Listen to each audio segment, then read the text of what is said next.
Hey, if you're looking for the inside scoop and what's been happening in District 1 in Collier County, you need to tune into this episode and check out this icon, Donna Fiala.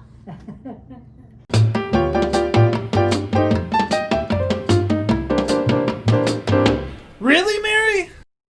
Hi, it's Mary Bartos from the Bartos Group of Premier Plus Realty, and we are delighted with this special episode of the Really Mary Show to actually interview an icon in our area, the County Commissioner in District 1, the only, the Donna Fiala. Hello, Donna. Hi. Oh my goodness, what an introduction. And she is amazing. She deserves it all. But Donna, as a guest on the Really Mary Show, you have to give us your best Really Mary. Really, Mary? I love that. And that goes with what she had to say here. Well, you know, Donna has served 5 terms here in District 1 in Collier County, and boy, has she seen a lot. Mm-hmm. And in that time, in the last 10 to 20 years, it seems like time goes, okay, it's 20 years. You know, really, I guess the first question we want to lead with is, Donna, what has changed? You've kind of seen the county, but in your area specifically, District 1, what have you seen change the most? Our area, when I took office in 2000, was underserved. Yeah. And let me say, it was swept to the back. It was, as we all know here, it was the East Naples part of it was the dredge of the county. Maybe that's not a good word. It was the disposal for the rest of the county. Mm-hmm. Anything nobody wanted, they put in East Naples, because we never had a commissioner that lived in East Naples to protect us. Right. And so it was a handy place to throw everything. Yeah, without a doubt. And nobody would fight you because we didn't even have a commissioner. So, I mean, really? We did, but our commissioner lived on Marco. Yeah. And so we didn't have anybody protecting us, really, right, per se. I think that's why Marco people were a little nervous when I took office, because they were afraid that I would do the same. I said I would never do that. Right. We lived through it all those years. I would never do that to anybody else. Sure. And they soon saw that I loved them just as much as I loved my own district and Goodland and also Capri. I love them all. Which I love. You know, Donna, I watched you speak one time to a bunch of realtors, of which I am, and you said, what is up with all the storage units and all the racetracks and everything going in? And it just made me think of that, all those things going into East Naples, into your district. You fought for that to not have that happen here. And you know why? Why? First of all, you can't shop in any of them, can you? You can buy your gasoline in gas stations. If you want to have your car washed, you can have it in the car wash. There's nothing to get in a storage unit. Not only that, it doesn't hire any people. I bet they have 2 people working there. Yeah. And so it doesn't, we who have the greatest majority of all of the workforce in Collier County didn't have a place to go within East Naples. Is that crazy? And so that was very tough for us, yes. But since then, what we've tried to do is even though we didn't like all that stuff, and you really have nothing to say, if the zoning is already on the land, they can build pretty much whatever they want. Sure. And they have. But I've heard an interesting comment to that. They said, don't yell about the storage units. They're great here in East Naples. Why? I said, we can't even go to dinner there. You know? Right, exactly. And they said, because nobody comes here. They said, and so our traffic is lesser than any place else. I would have never thought of that. Right. They said, other people have to deal with all the traffic, and we don't, because nobody goes to the storage units. True. Yeah. That is so true. Well, you know, some projects that you've really gotten your arms around, and like Bayshore development, right? And up by Davis with all the trees and the medians that you put in. Talk about that, because that's like amazing what you've done in your short years. Thank you so much. That's very nice of you. You know, I didn't realize what we lived. I've lived here 46 years, and I didn't. She doesn't look that old. And I didn't realize what condition we were in. I don't know, I just lived here and that's the way it was. Yeah. It wasn't until I became president of East Naples Civic Association that people were saying, well, what are you going to do about the medians? And I didn't, what medians? Yeah. And I actually, I'm embarrassed to tell you this, but I had to get in my car and go look, and I didn't realize that everybody else had pretty medians, and we had them full of glass and broken bottles and tall grasses and no maintenance, nothing beautiful in there at all. Yeah. And so, I'm going to make that real quick and just say, with East Naples Civic Association working with me closely, we got involved in the Collier Naples scape, and Judy Spraggy, She's amazing. she took me under her wing. You sit right here, she said. And they showed us how to apply for grants. They showed us how to cover the road and even to design some of the things. And that's how we got, and made it look completely different. Of course. Yeah. Tell everyone who Judy Spraggy is, because she's an icon in this area, as is her family. Tell them who she is. Judy is a Collier, and her grandfather was the Collier. So, and she is a good lady. Yeah. A good lady, and she's really into the not the environment so much as the trees and the shrubs and the beauty. Yeah. And she encourages that. And oh, it was, she took me on a ride that I'll never forget. And it was a great one.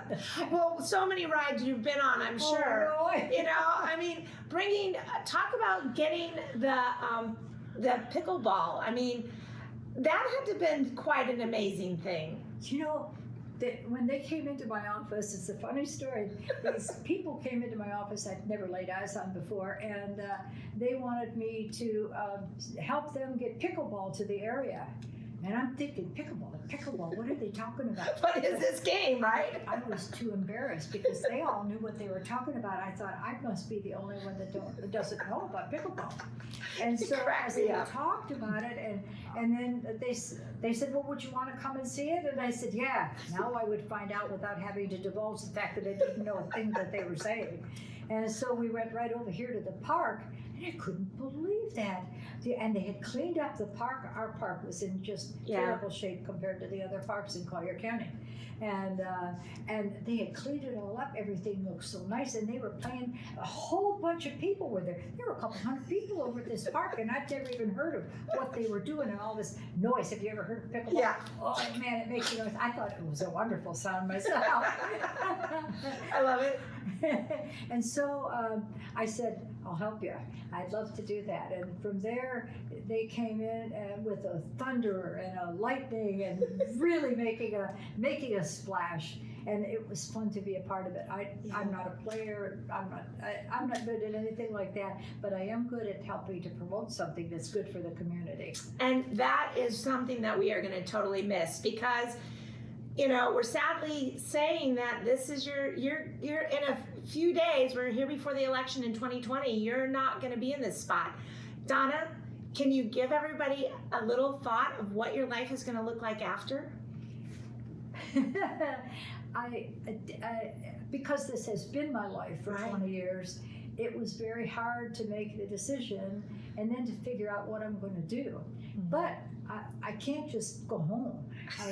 And you know, I've got 5 kids, but some of them don't even live here right now, although I see my kids a lot. But anyway, so I looked around, and I fell in love with Lele High School. Yeah. And you know, most people, they if they have extra money or something, they donate it to the school that their kids are going in, or to Immokalee.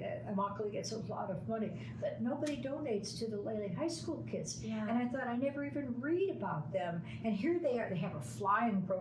You know, it's a wonderful program. They can earn their pilot's license right there. And they flew a bunch of things down to the Bahamas when the Bahamas was wiped out last year. The kids all went and collected things, whether it be sheets or diapers or pillows or whatever they needed, food stuff. And then the principal said, well, what are you going to do with the stuff? And the flying instructor said, you know, I own a plane. If Wow. one of the kids that has earned their pilot's license is in this class who would like to drive it over there on my airplane, they can do that. Wow. And they drew 5 airplanes full of stuff over the Whoa. Bahamas. Everybody should know that, but they Yes, don't. right. And I thought, gee, you know what? That would be a fun thing to do, to get involved with giving them some publicity. And I thought, and they're such a good school, gee, they've got many good classes, you know. So You got anyway. some black on? You do. She has black pants. She's in her Trojan colors. Guys, let me tell you. I do. I had 3 graduate from Lely High School, so I love hearing that. And she's all black and gold, or black and orange, guys. That's for sure. And my 5 kids went there as well. So. Oh my goodness! Yeah. What a delight to have you go in and help those kids. Students, the faculty alike, to bring in some focus in on Lely. I would love to do that. And then another thing I'm going to do is I'm going to work with the arts community on Bayshore. And we're just starting to get that.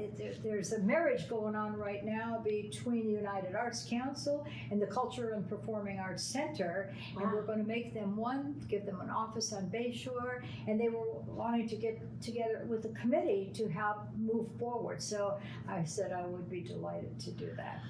And This lady does not retire. Let's just put it this way. She's going to have a full schedule. She may not have this commissioner title, but she's not going anywhere. no, Before I let you go, because I know you've got a busy schedule, one of the things that we really wanted to understand is, you know, you coming from Ohio originally and down here in District 1 and in Collier County, what things are different about us here than our folks that are moving from Ohio, Illinois, Pennsylvania, New Jersey, New York, Massachusetts, etc.? What advice would you give them moving here? the neat thing about living down here is we're not as big as any of those areas. And so here in a smaller community, although it's getting bigger, still you have different communities that work together, like Marco Island, for instance. Right. My goodness, you can't stop those people. They just continue to make their areas so wonderful. Yeah. Well, you know, I think in other bigger cities you can't do that, but you Right. can do it here. Isle Capri is another one. Goodland is another one. East Naples is coming up there fast too. So, you know, you can make an impact in our community. I don't know that you can do that in Michigan or any place else. I love that. So when they move here, come in, enjoy the quaintness of our community, but the ability to give something back Yes. and have that impact. And this lady has been doing it for over 20 years because previously in your corporate jobs, you've always had that civic heart. Yeah, well, I love that stuff. And they let me loose. We are thrilled and delighted that you have been loose for 20 years. Again, I'm Mary Bartos with the Bartos Group of Premier Plus Realty. And boy, a historic icon we have here, and the amazing Donna Fiala. Thank you. Well, what a nice thing to say. You're welcome.